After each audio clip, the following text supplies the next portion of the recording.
fundamental doubt that came to him. Now, this sort of doubt does not come to each and everybody. It comes only to a wise person, just like uh, Isaac Newton wondered why the apple came down and did not go up. Now, what happened for him during his course, during his experience of dream, that dream was 100% real. And when the dream was so real for him, the real question was, is what is real? And ye sach hai ya wo sach hai? He wanted to know which of the two experiences, because when he was in dream, the dream experience was absolutely real. Until the great sage Ashtavakra heard about it and comes to the king. The word Ashta means 8, Vakra means 8 deformities. So with 8 deformities, he comes, and this is the great discourse between which is real and which is unreal. He makes a great statement, Dono asat hai, both are unreal. If both are unreal, what is real? Can we move to the next one, please? In the whole journey of spirituality is from asatoma sadgamaya, from that which is apparently real, that which appears to be real, to that which is real. The word for that which appears to be real and not real is called mithya. Now, I will give you another classification of reality which comes in Drik Drishya Viveka, again, which has helped me a great deal to understand what Vedanta is, that there are 3 levels of reality. The first level is called as Pratibhasika. Pratibhasika is when I am in dream, my experience of dream is 100% real. I can say it is a dream only when you wake up. Only when you wake up, you say it is real. When you wake up from a dream, you come to another experience. You come to the experience of what you are right now. This experience, which is real right now, this is called a Vyavaharika Satya.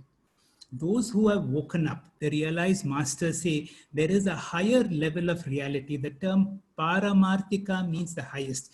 What is this highest form of reality? Our whole journey is we have woken up from one level. We need to use spiritual wisdom to wake up to the second level. There is a small difference between waking up from Pratibhasika to Vyavahara. That means when I wake up from my dream world and all the problems completely disappear. But according to the awakened teachers, they say, once you wake up from this reality, nothing really changes in the outer world. The world continues to be the same. Your body is the same. Your mind is the same. But the way you see it now becomes so different. This is what is called, what Vedantic knowledge gives you, a cognitive change. We go to the next slide. Answering certain questions that we had about the dream.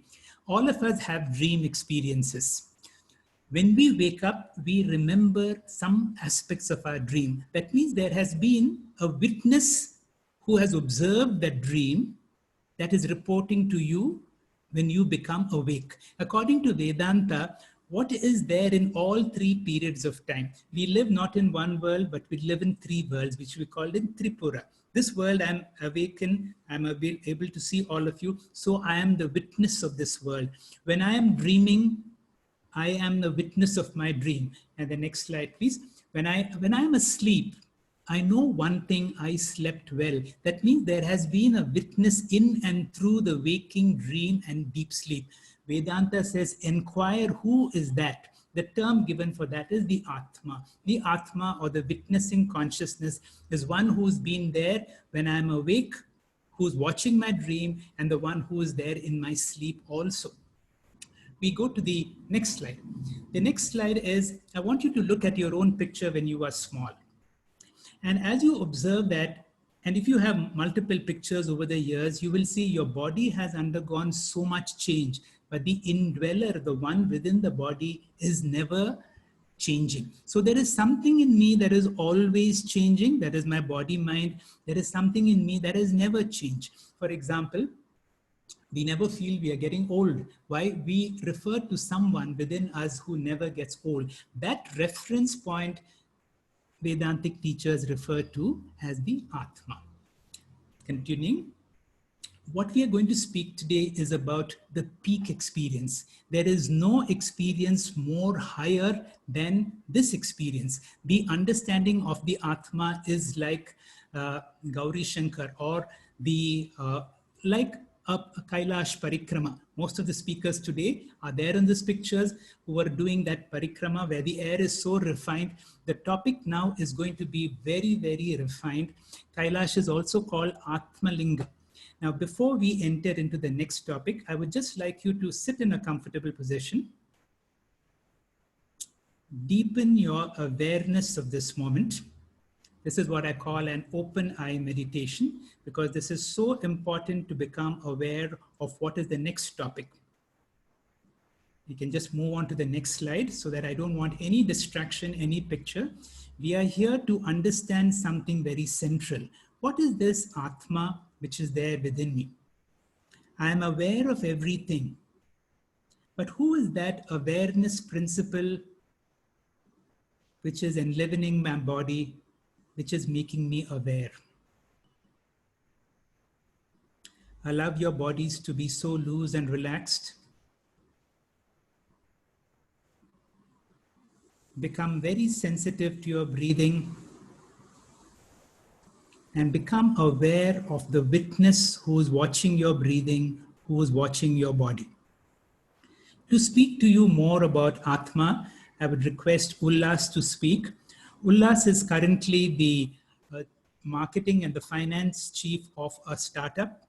He was previously working at Microsoft in the United States, and later on he held a very senior position in Accenture. Many years ago, when Ullas was doing his MBA at IIM Ahmedabad, I had a chance to meet him. And since then, he's been a very ardent student of Vedanta. Ullas, over to you. Can you please explain what is Atma? Thank you, sir.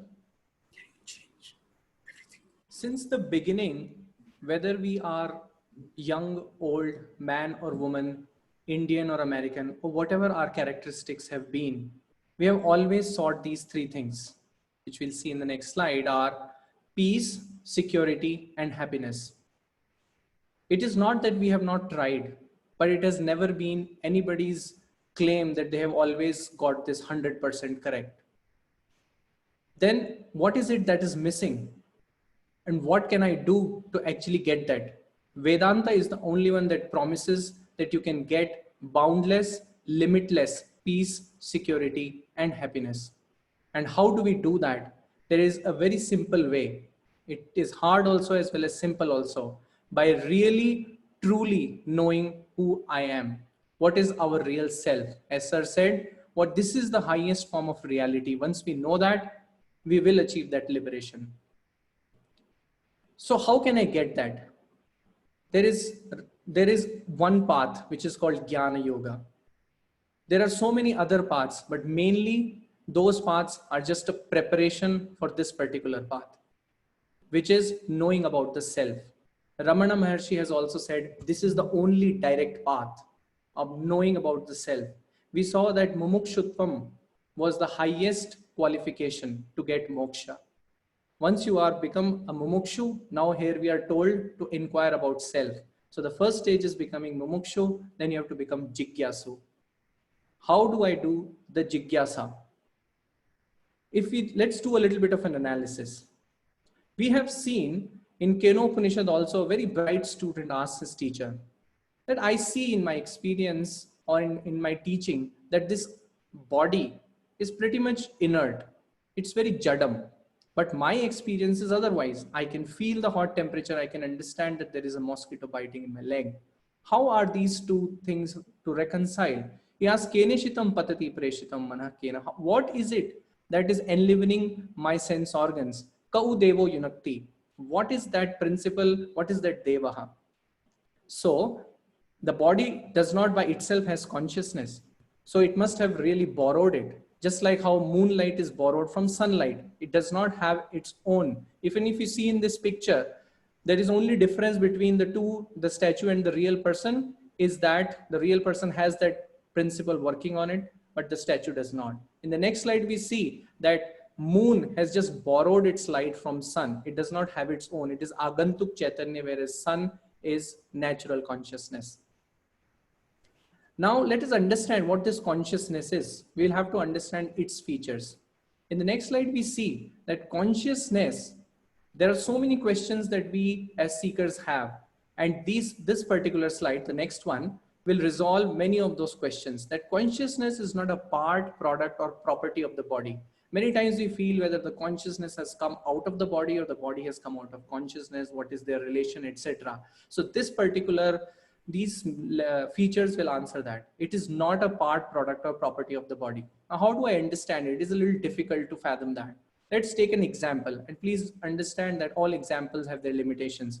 Let's see that I have this hand. Now, when you see this hand, you don't only see the hand. There is a light getting reflected off of the hand, which is the only thing which enables us to see this hand. If not for the light, we will not be able to see the hand. So, but that light is not a part, product, or property of the body. Similarly, consciousness is not a part, product, or property of the body. It is an independent principle which pervades and enlivens the body. In our example, the light is an independent principle. It does not depend on the hand. It is not generated out of the hand.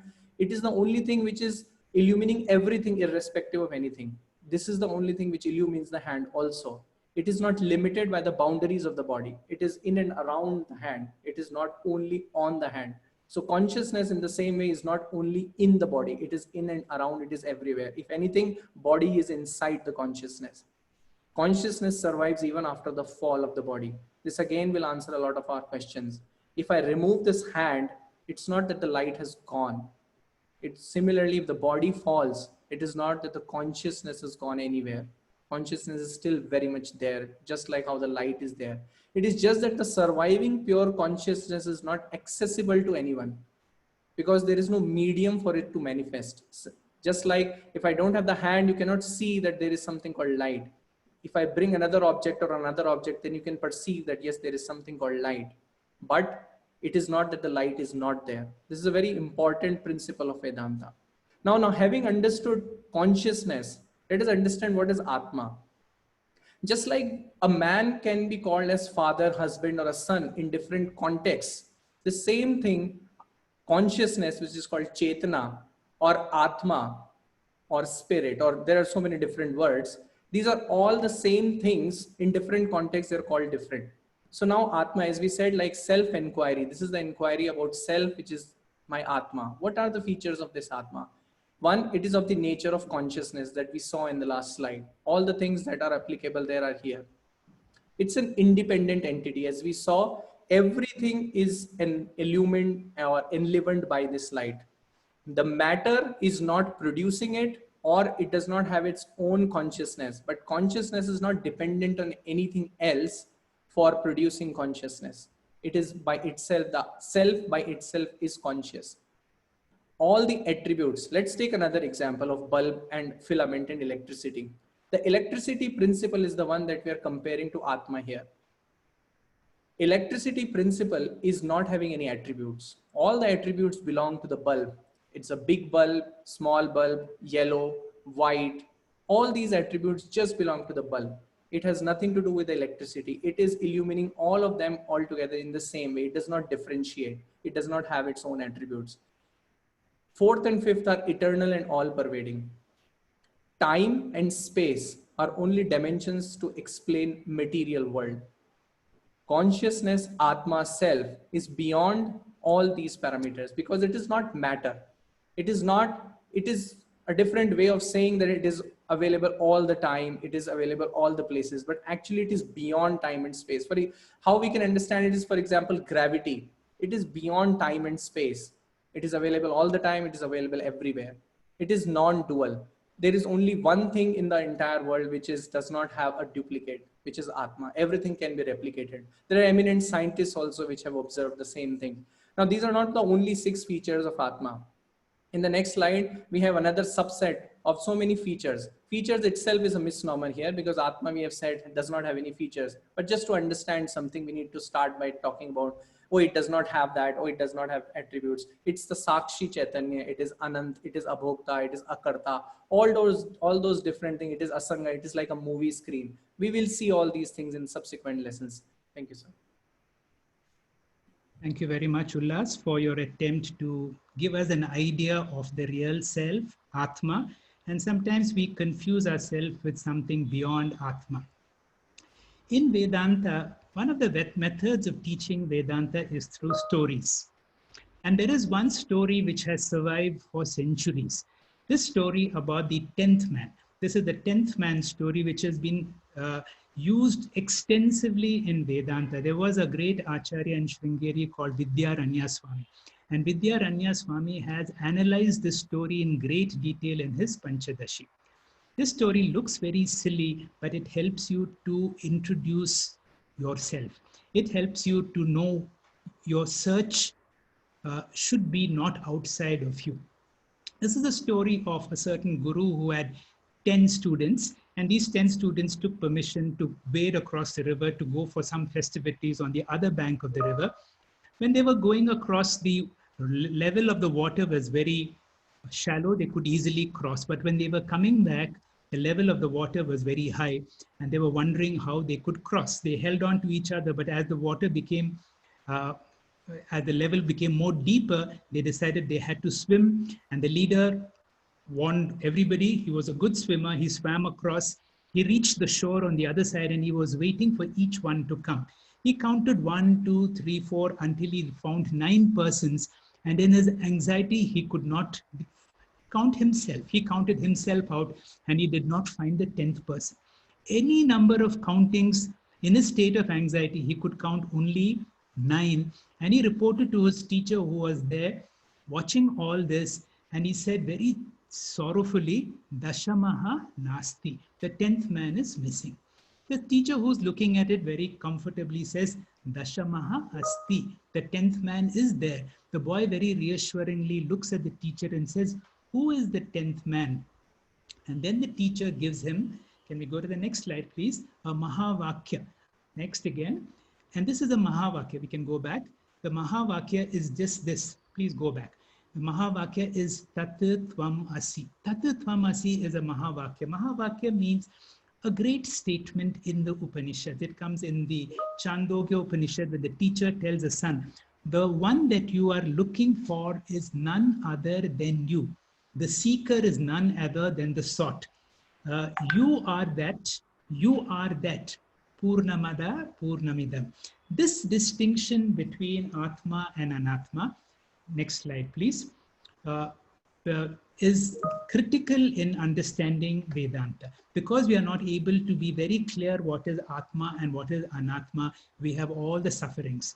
To explain this distinction between Atma and Anatma, we have in Dr. Ravi Shankar, a very senior orthopedic surgeon and an expert in joint replacement, consultant in Bangalore, also a great student and teacher in Vedanta, to explain what is Atma, Anatma, Viveka. Dr. Ravi Shankar, please. Shri Gurubhyo Namaha. Discrimination between Atma and Anatma is called Atma Anatma Vivekaha. Dear friends, if I were to ask you this question, please introduce yourself. You will see it in the next slide. You will have a lot of answers. You are a homemaker, a lawyer, a chartered accountant, a doctor. You would tell me your age, maybe the place of birth, where you belong to, which college or university you studied, you did your master's, you specialized in certain company merger laws, accounting, and you will also tell me a whole lot of relationships. Your father's friend was my known person, so on. And a retired person would be proud to say that I have 10 grandchildren, not having done much. There would be possessions of house, farms, trucks, cars, and of late spacecrafts and bunkers. Mind you, come across these possessions and relations.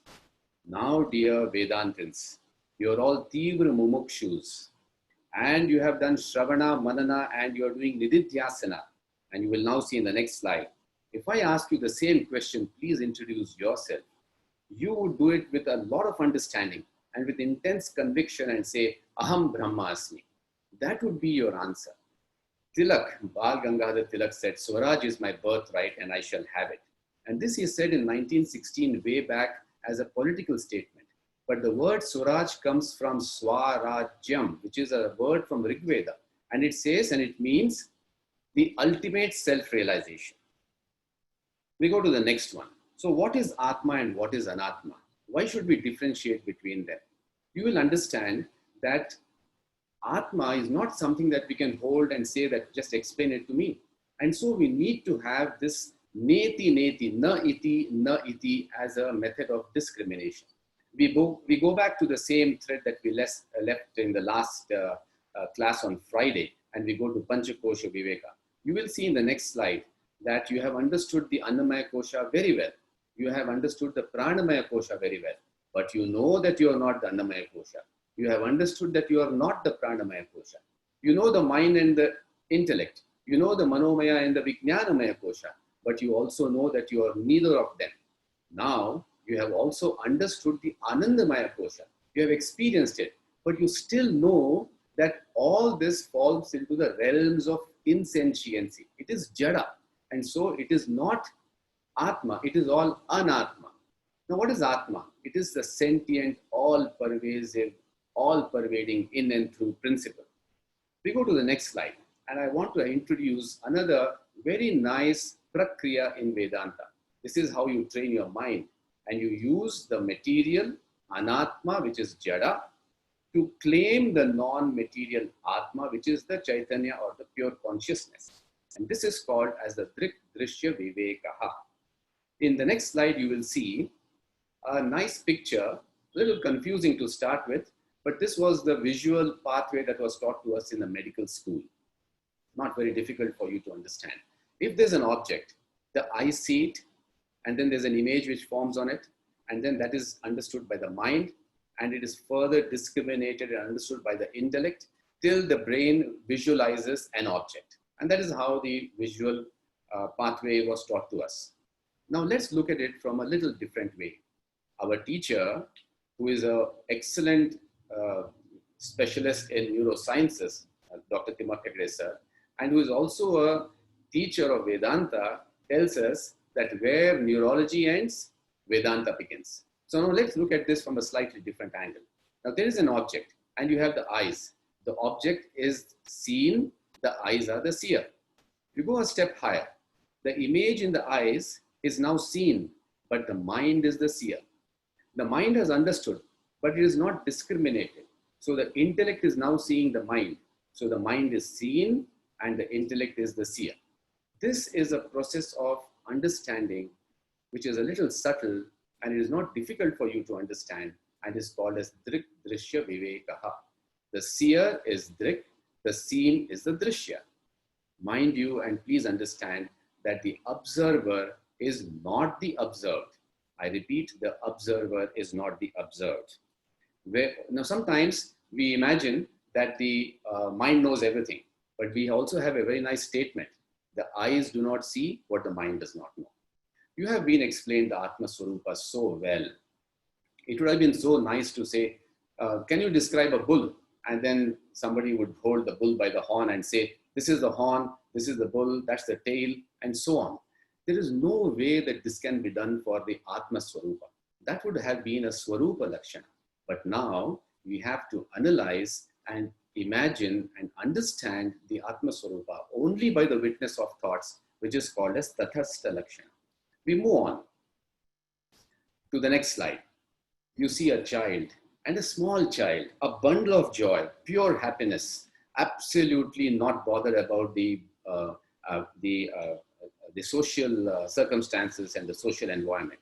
And you call it as Muddu Krishna or Bhagwanta. Now the social behavior sets in.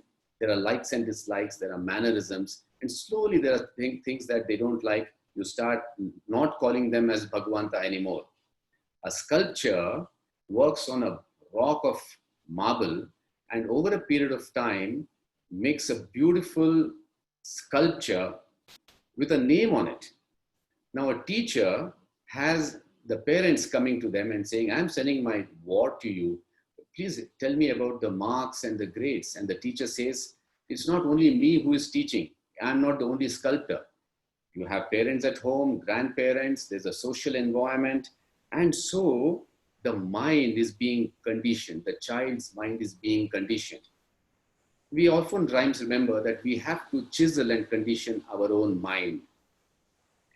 It reminds us of that Bhagavad Gita shloka, Uddharet Atmanatmanam Atmanam Avasadhayet. We have to control and we have to gain and grow up on our minds from where we started. We go on to the next slide. Very simple. The mind is the greatest part of our body.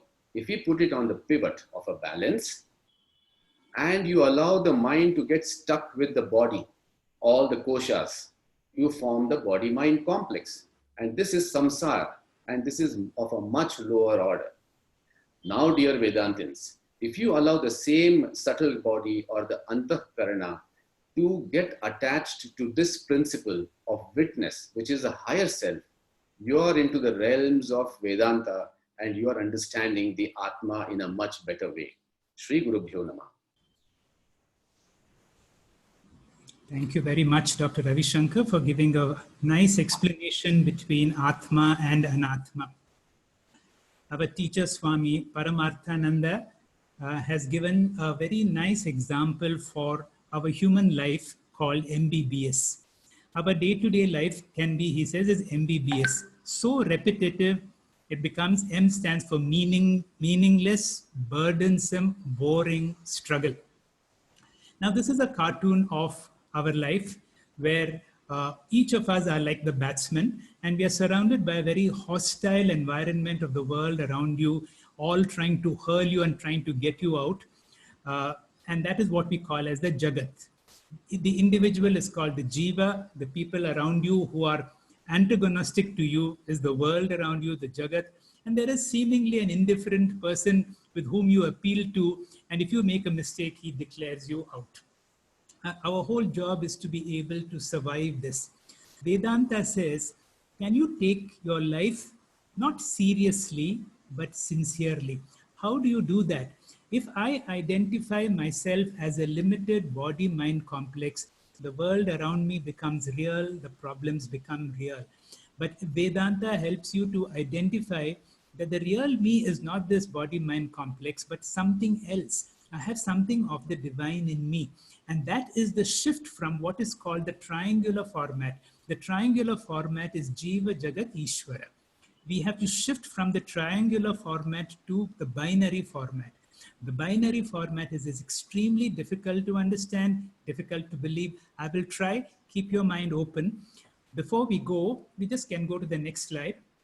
But I just want you to sit for a moment and observe the sunset and allow your mind to be as quiet as possible. Experience being a good listener.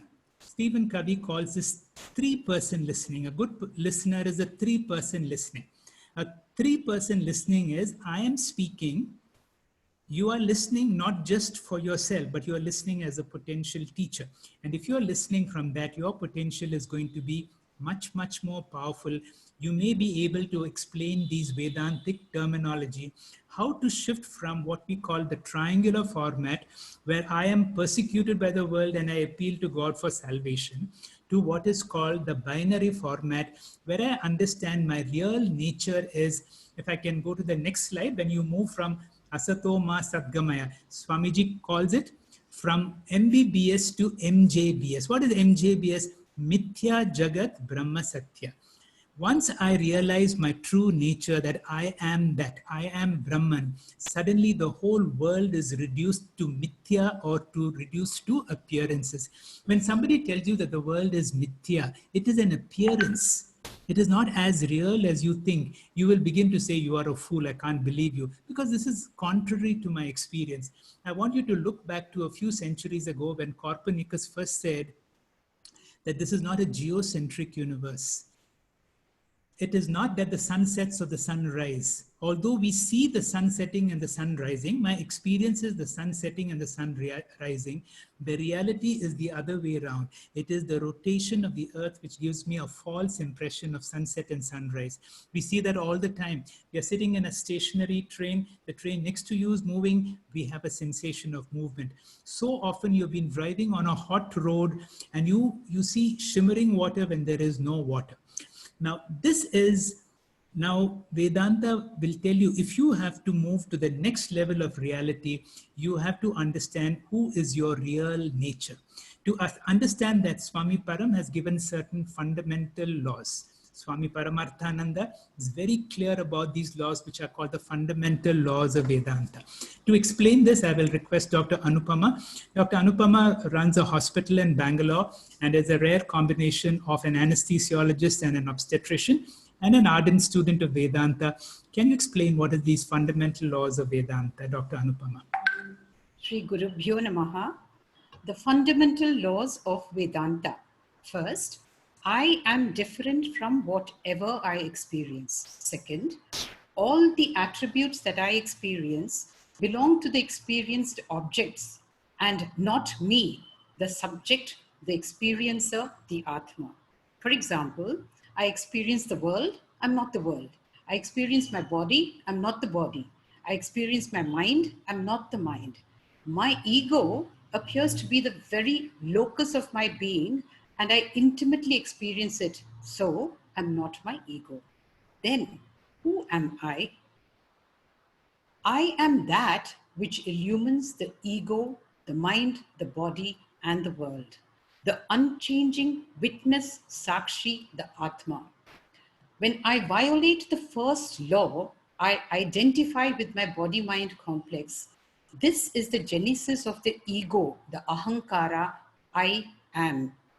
The second law, I am without attributes, nirguna, transcending form is the real transformation of Vedanta. Violation of this second law is the superimposition of the problem creating attributes of the body-mind complex upon myself. So, I am develops into I am depressed, happy, unhappy, hungry, etc. This gives birth to samsara. What is this consciousness or Atma? A quick recap of what Mr. Ullas has already said. Consciousness is not a part, product, or property of the body. It is an independent entity which pervades and enlivens the body. It is not limited by the boundaries of the body. It survives the death of the body, and this surviving consciousness cannot transact without a medium, which is the body. For a spiritual student, the greatest wealth is viveka, the ability to discriminate between Atma and Anatma.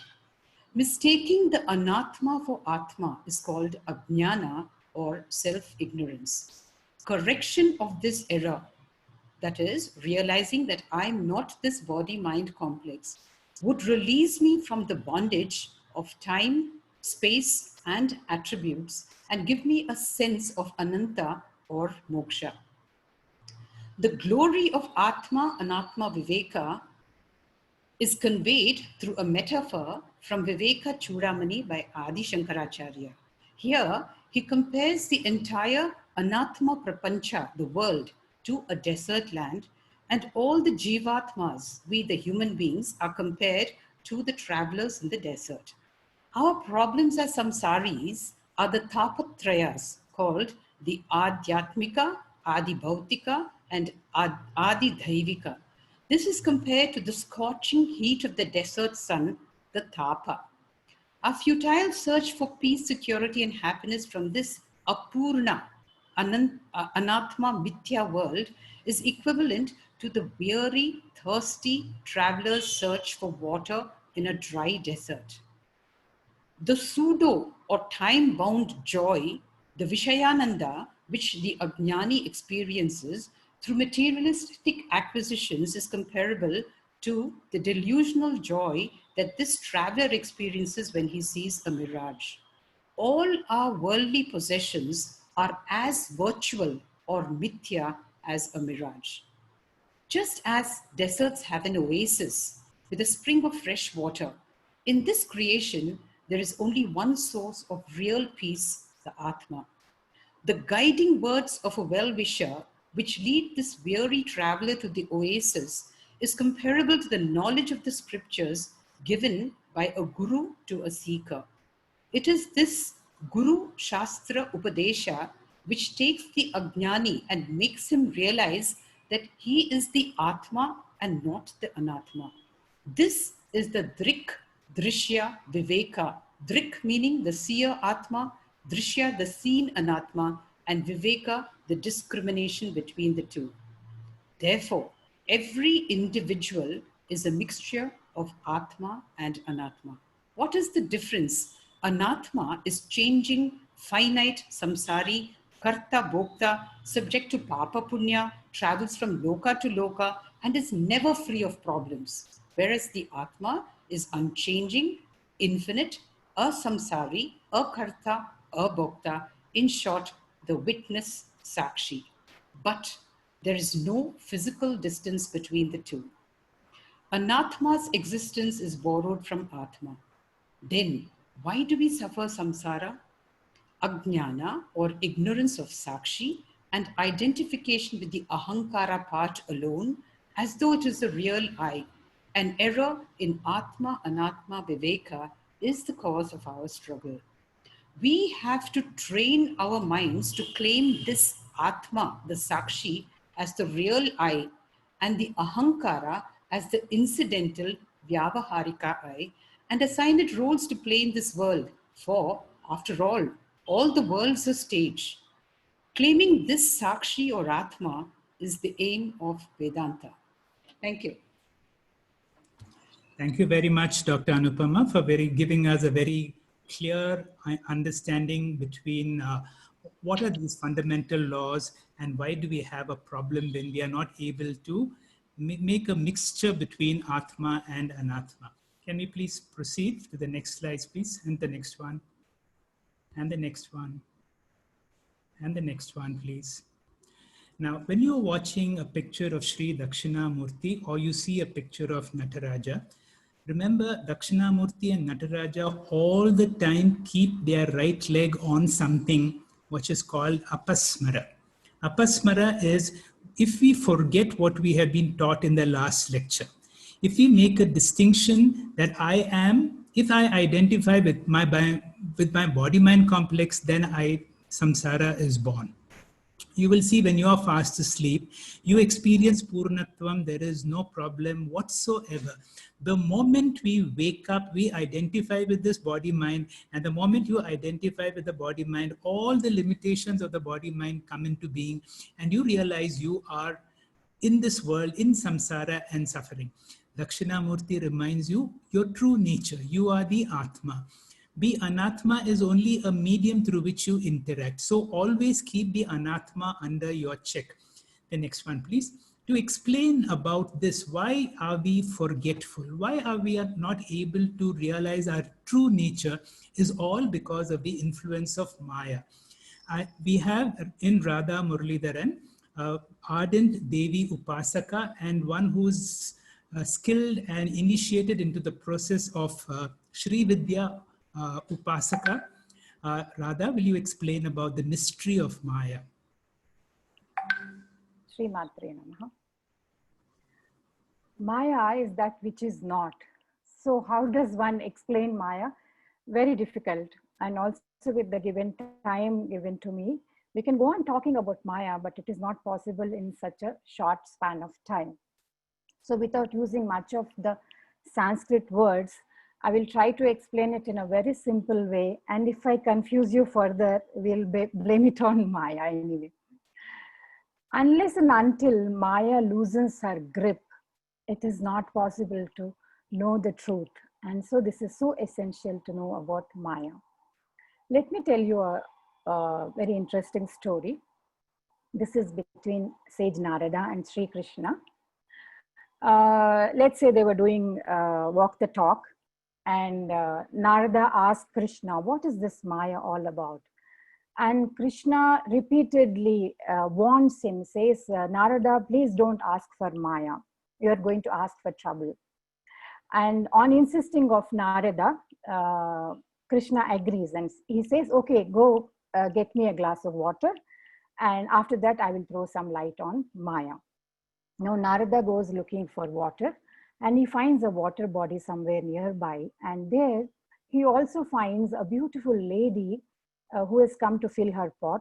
And looking at this beautiful lady, young lady, there's a desire in the heart of Narada to marry her. And without wasting any time, he proposes to her. And this young lady says, if you want my hand, you have to come and ask for it from my father. So this Narada follows this lady and goes to her house. And to cut the story short, they get married, they have lovely children and a beautiful life going on for Narada, a beautiful wife, wonderful children, and he is totally like in a bliss, as if in a dream. And in this dream-like life of Narada, suddenly comes a flood in the area that he lives. And this flood takes away his home, his belongings, and everything, that all the possessions that Narada claims to be his own. And then all his family is scattered all over. One of the child is drowned, and Narada is trying to make a sense of all this. He gets hold of one of the child by one hand. He grabs his wife by the another hand, and he puts the other child on his shoulder, and he's wading through the water. There comes a big wave and takes this child away. And then somehow he is struggling to make it to the shore and to a safer place. And in the process, his child, the other child, and the wife, and everybody get drowned in the water. And Narada is left all alone, grieving, and he's in deep sorrow, crying, yelling, and asking, Lord, what have I done that you have done this to me? Why do I deserve so much of suffering and pain in my life? He experiences the agony of losing the loved ones. And here he loses all the possessions that he had and all the relations that he claimed to be his own. Everything is lost in that flood. Narada is sitting and crying and looking at the sky, asking, Krishna, where are you? Where are you? And then Krishna appears, and you know how Krishna is mischievous. He comes smiling with his flute and all. And he says, Narada, where have you been? I've asked you for water, and what are you doing here? And mind you, it was just a few minutes that Narada was separated from Krishna. In that few minutes, Narada was taken into a world, a parallel world, where all these things happened. And it took him 12 years in this world to go through all these episodes. And this is the power of Maya. You know, where in few minutes between Krishna and Narada, and here you have a gap of 12 years and so many episodes have happened.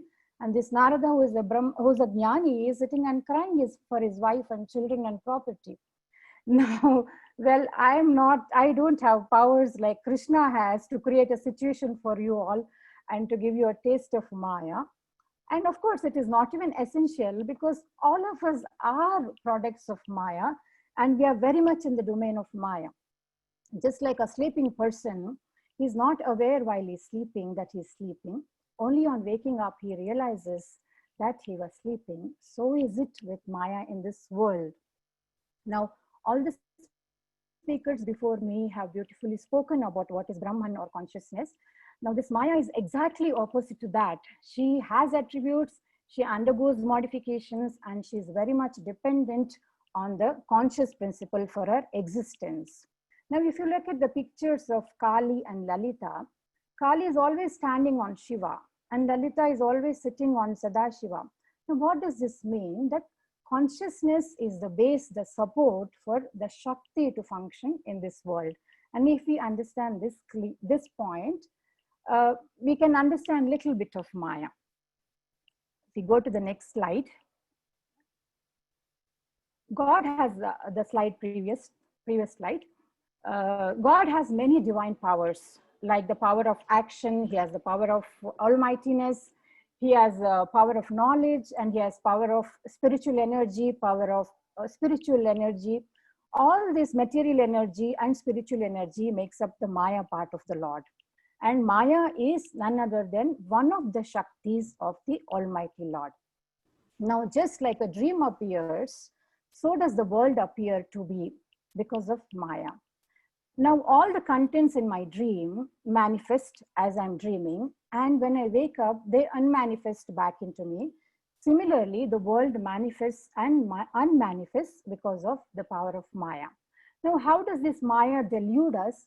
She casts a spell on all of us. And with her power, she makes us ignorant of our divine nature. And we think that we are this limited being. And we play the game of this life with all the ignorance, all the suffering.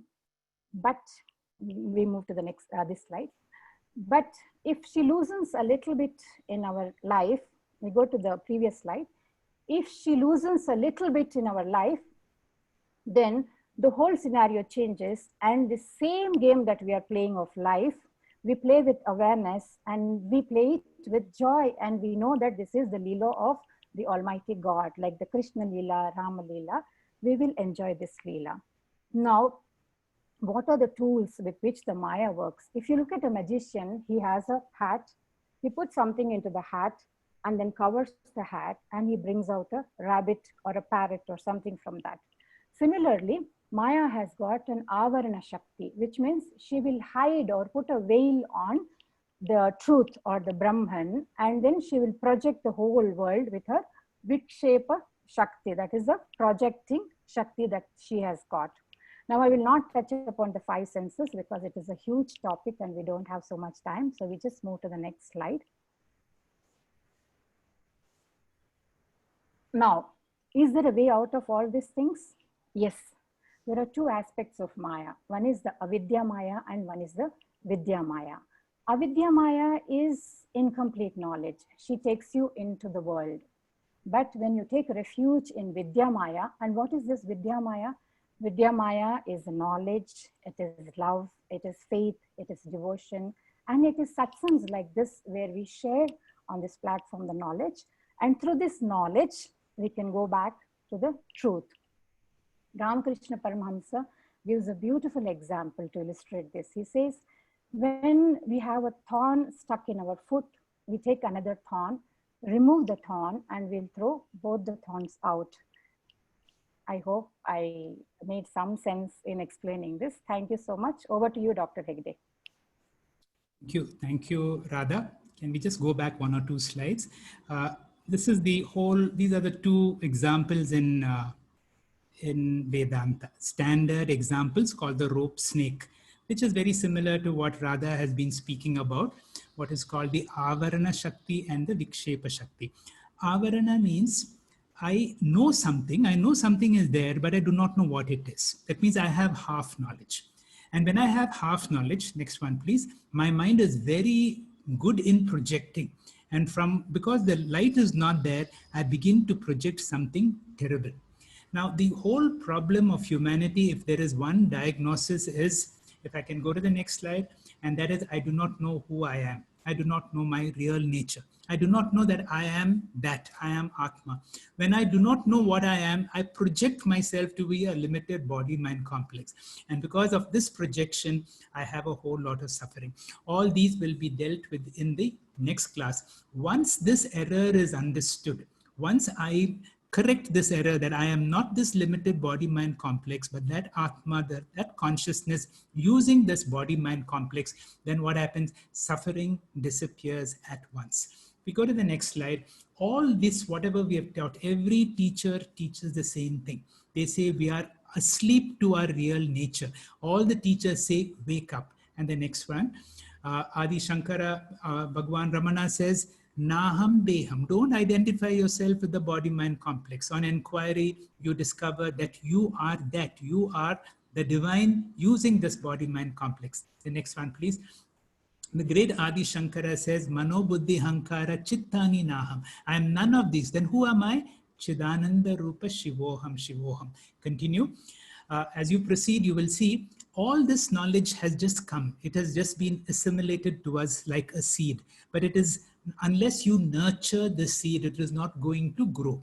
Today, we've been able to nurture the seed of Brahma Vidya, and it can be nurtured and grown only through Satsangatvi. As so beautifully said in the Bhaja Govindam, Satsangatvi Nissangatvam. In a Satsanga, we don't discuss the stock market, we don't discuss any general aspects. Nissangatve nirmohatvam. All the confusion and the delusion in my mind is gone. Next, please.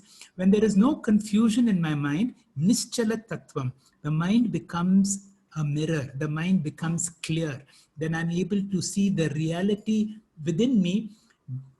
When there is Nischala Tattva, Jivan Mukti, I'm able to declare my real self that I am free, I am born free, and I will always be free. The ultimate that we work for is called JM or Jivan Mukti. Next, please. All this has been very clearly told in the Bhagavad Gita in so many verses. The pinnacle of this comes in the 13th chapter where Shri Krishna in this verse says, Kshetrajnam chapi mam viddi. Now the same Atma, Anatma he uses as Kshetrajna, the knower, and Kshetram, the field of knowing. And he says, the knower within you, Kshetrajnam, the knower within you, Chapi Mam Viddi, know to be me. That is Sri Krishna. Sarva Kshetreshu Bharata.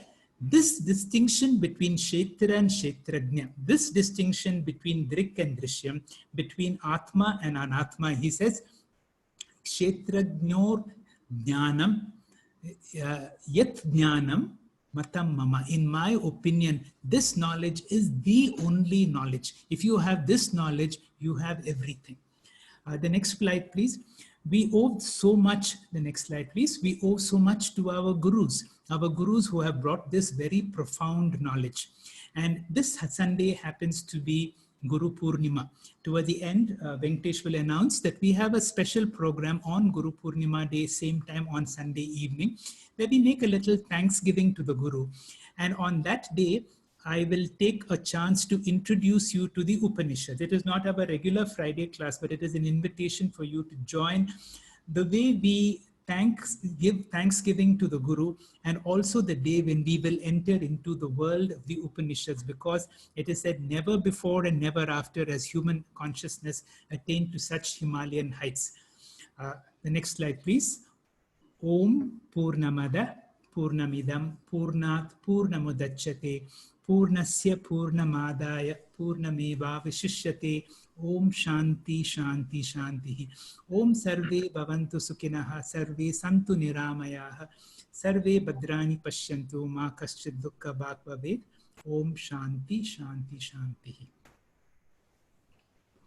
Friends, I know it's very difficult to concentrate on a subject like Vedanta for an hour, but all of you have been fantastic. Thank you all for your attention. As Dr. Hegde has said, we are going to celebrate Guru Purnima on Sunday, 5th July 2020. Paramavedanta team wants all of you to be a part of this Guru Vandana. Link will be sent to you by tomorrow.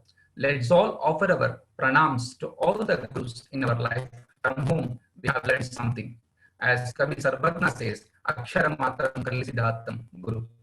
I must thank all the speakers, Sri Villas, Dr. Ravi Shankar, Dr. Anupama Shetty, and Srimati Radha Muralidharan for their wonderful presentations. It's also due to Srimati Vidya Prabhu for the handling of question and answer segment. Thank you, Dr. Hegde, for your wonderful way of sharing the class, covering some of the difficult topics. Friends, some of you may be listening to some words for the first time. Please do not get scared or worried. As you browse through the study materials, it will sink in. Before I close, we are very sorry for the disturbances we had when Srimati Vidya was responding to your questions. Don't worry, friends. We will arrange for the replies to reach you sometime later.